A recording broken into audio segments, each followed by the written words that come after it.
Olá, seja muito bem-vindo ao meu canal, o canal Andrew Palma Ponto de Vista. Hoje a gente vai fazer um vídeo análise aqui, né, da abertura do judiciário nesse ano de 2026, né? A cerimônia foi hoje, dia 2 de fevereiro, tá? Você consegue o vídeo completo, né, na íntegra aqui no YouTube, é só pesquisar aí.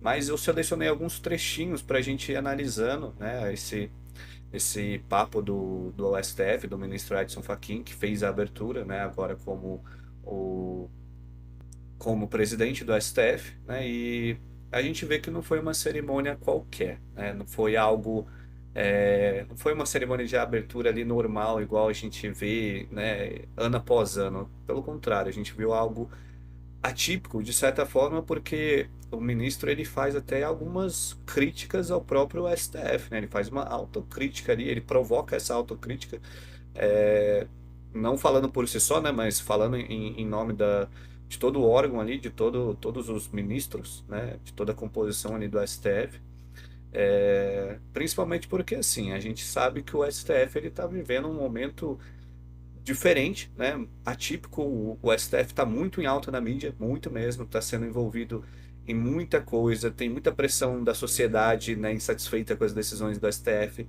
A gente está vendo muita pressão do Congresso Nacional, né, de deputados, né, também fazendo muita crítica às decisões do STF.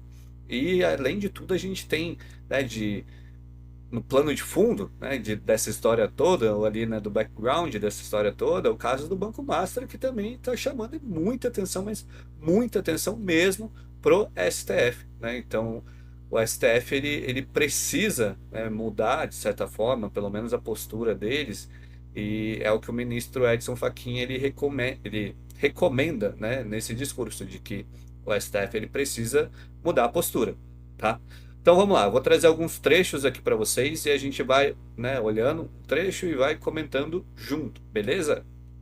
Abrimos o ano judiciário de 2026 com plena consciência de que momentos de adversidade exigem mais do que discursos, pedem responsabilidade institucional, clareza de limites e fidelidade absoluta à Constituição.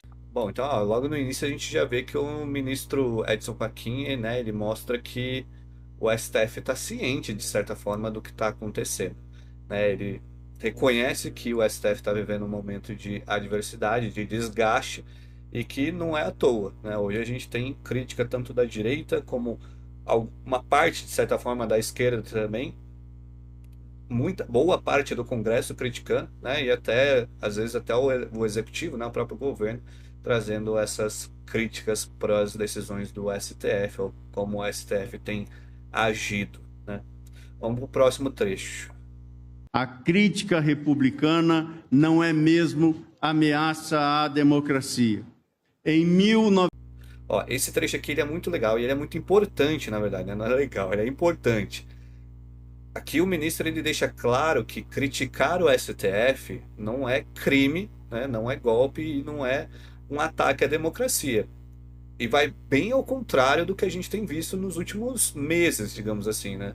Semanas e meses, porque o que a gente tem visto são ministros se posicionando de maneira muito ríspida, né? Muito dura quanto a qualquer crítica que eles recebam.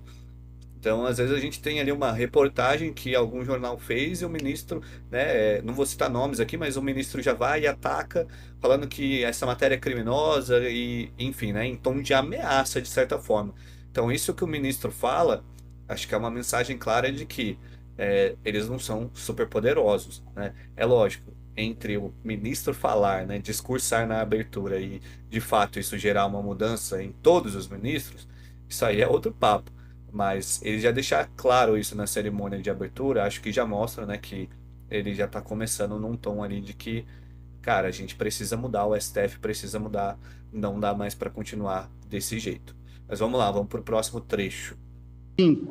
O regime militar impôs o aumento de 11 para 16 ministros como meio de interferir neste tribunal.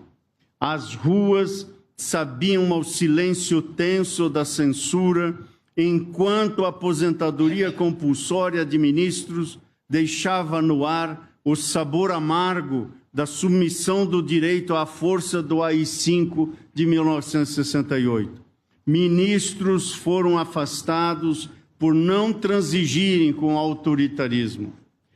Bom, esse trecho aqui é importante também, ó, porque ele lembra que o STF ele já sofreu, né, interferência política no passado e que isso é errado, né, e que qualquer tentativa de controle, né, ou intimidar o judiciário não é uma novidade ali para eles e que não acaba bem, né? A gente sabe que isso não acaba bem. Vamos lá, próximo trecho. Iniciamos hoje 2026. Entendo que agora o desafio é diferente.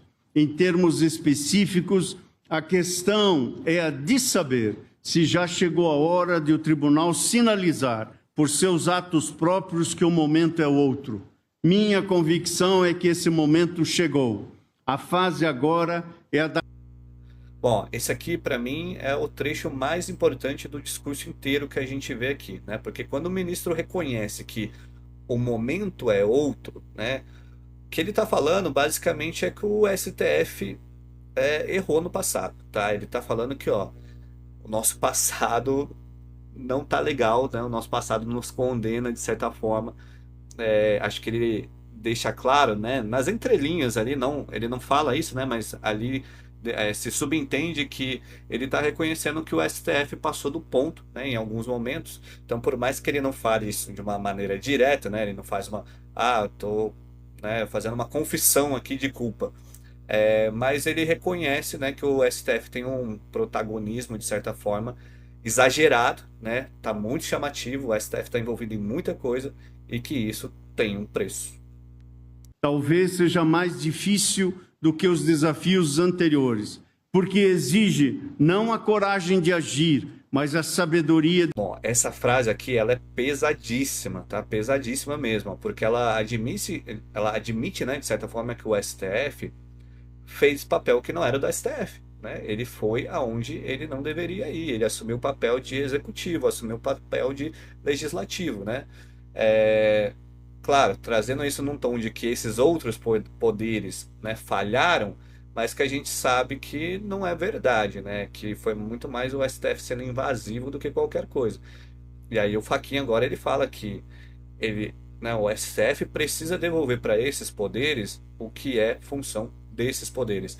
Então, assim, de novo, né? Ele não deixa claro, ele não está assumindo culpa de nada, mas é uma visão muito clara de que o STF foi além do que podia. O STF fez mais coisa do que podia e que agora eles têm que parar com isso. As metas que orientam a presente gestão. No plano interno, destaca-se a promoção do debate institucional sobre integridade e transparência. Agradeço de público, como já fiz, diretamente a todos os integrantes desse tribunal, a eminente ministra Carmen Lúcia, por ter aceitado a relatoria da proposta de um Código de Ética, compromisso de minha gestão para o Supremo Tribunal Federal. Bom, esse ponto aqui, ó, ele não é técnico, tá? Ele é bem político, na verdade, porque esse Código de Ética, ele surgiu como uma resposta, de certa forma, às críticas que o próprio STF recebeu, né? Principalmente relacionadas à conduta, né, dos ministros, essa exposição pública que está muito em alta, né? As relações externas e de parentes, né? Esses conflitos de interesses, parente com contrato milionário. Então, assim, basicamente o que ele está querendo dizer vamos colocar limite aqui dentro da nossa casa, né? Se antes era tudo liberado, podia fazer contrato, podia pôr parente para fazer o que quisesse, agora a gente vai ter um código de ética, né, a ser seguido, que vai limitar palestra, vai limitar o que pode fazer, o que não pode fazer, enfim, né, essa é a proposta do ministro. Nunes Marques. Em ano eleitoral, a justiça deve manter-se equidistante das posições políticas, sejam quais forem. Bom, esse trecho aqui, ele é quase que um compromisso, um discurso de político, né? Porque depois de anos que a gente vê que o STF foi, né, acusado de interferência política, né? A gente vê o STF fazendo um papel político que é errado. O Fachin, né, ele tenta reposicionar, né, a corte como um árbitro e não como um jogador, né? Então ele quer tirar, de certa forma, esse lado político, né? Realmente é voltar o STF ao papel de justiça e não de ter lado político, né? E não de derrotamos o bolsonarismo e por aí vai. Então é acabar com essa politização do STF. A legitimidade é o alicerce que sustenta o edifício do sistema de justiça, e a sua presença não raro é silenciosa e quase invisível, mas a sua ausência é ruidosa e perceptível. Bom, para a gente fechar aqui, ó, e traduzindo, tá? Sem confiança pública, né, sem o povo confiando no STF, não existe um STF forte, né?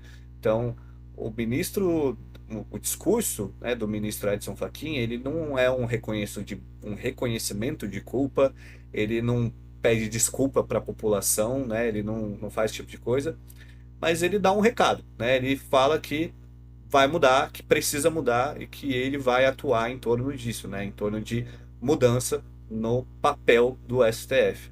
Então, assim, ele quer garantir, né, que o STF vai continuar sendo um guardião da Constituição, né, da lei, cumprir o que a lei fala, mas também falando, deixando muito claro que para isso acontecer, o STF tem que mudar de postura, né? Ele tem que mudar a forma como ele está exercendo o poder de judiciário até hoje. E aí, né, fica a minha pergunta aqui para vocês: será que isso aqui foi só discursinho de abertura, né? Já que está tão em alta na mídia, então eles precisam fazer um papel bonito ali, né, na abertura? Ou será que realmente, né, isso vai se tornar prática, isso vai chegar e vai, de fato, né, gerar uma mudança ali no STF? Bom, isso a gente não sabe, a gente vai precisar acompanhar aí e eu vou trazendo esse conteúdo para vocês sempre que possível aqui no meu canal do YouTube. Então, novamente, se inscreva aqui no canal, deixe o seu like, faz o seu comentário aqui, comenta sobre o que você achou do discurso do Edson Fachin, né? Se você acha que realmente isso vai gerar mudança ou se você acha que não vai gerar absolutamente nada. Deixe o seu comentário aqui, é muito importante, eu quero saber a sua opinião também. Beleza? Valeu, um abraço, até o próximo vídeo.